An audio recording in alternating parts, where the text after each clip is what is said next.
In the quiet woods of northeast Philadelphia on February 25, 1957, a discovery was made that would puzzle law enforcement, haunt a city, and captivate true crime enthusiasts for more than 6 decades. A cardboard box, a small emaciated boy, no identity, no answers.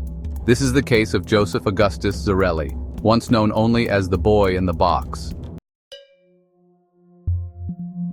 You're watching Shadowland Files, where the forgotten, the mysterious, and the unsolved come to light. In today's episode, we uncover the tragic story of a child who had no name, no past, and, for over 60 years, no justice. This is the case of the boy in the box, America's unknown child. Unknown.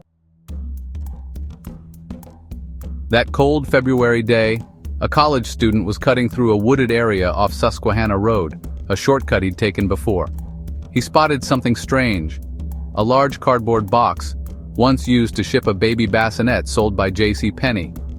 Curiosity pulled him closer. Inside was the naked body of a boy, wrapped in a cheap checkered blanket.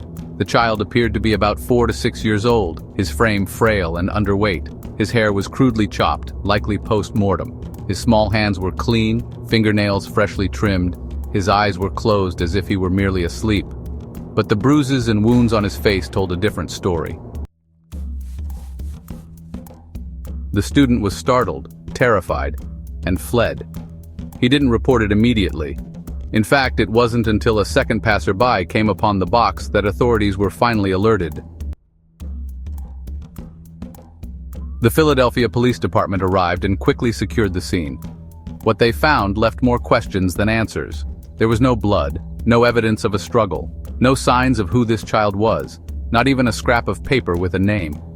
Every identifying mark had been stripped away. The box bore a serial number that traced back to a J.C. Penney store in Upper Darby, but the purchaser was unknown.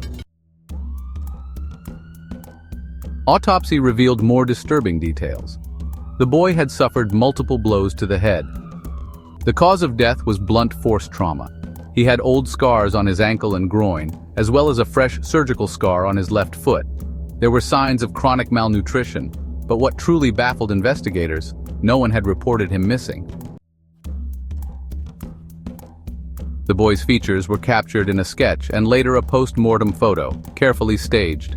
They dressed him in children's clothes, styled his hair, and propped his eyes open, hoping someone, somewhere might recognize him.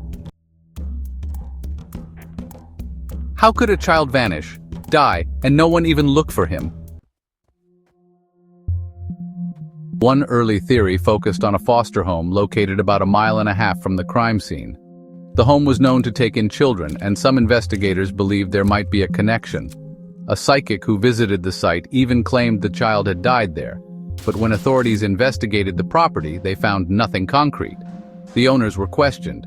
The children living there were accounted for. Still, some officers remained convinced the house held secrets. Secrets no one wanted to talk about.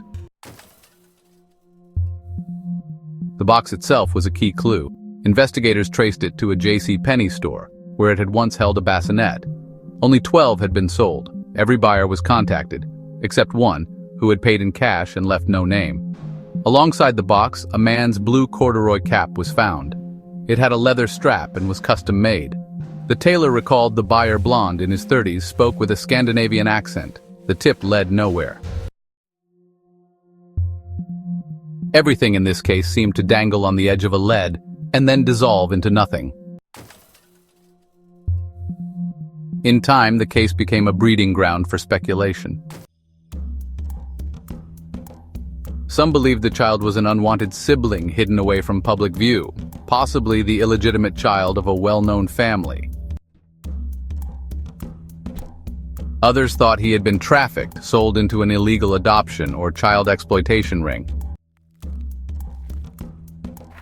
Some even wondered if he had been raised off the grid entirely, never legally documented, a ghost in the system long before his death. But the most chilling theory came in 2002. A woman identified only as M came forward with a disturbing story. She claimed that in the late 1950s, her mother had purchased the boy and kept him locked in their basement.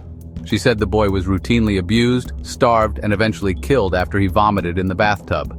According to her, the mother cut his hair to disguise him and dumped his body in the woods. The story was horrifying, and strangely, some details matched facts never released to the public.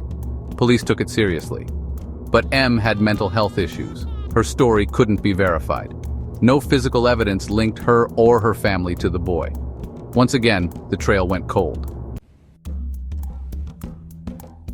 Years passed. The boy's case became legend. True crime forums dissected every angle.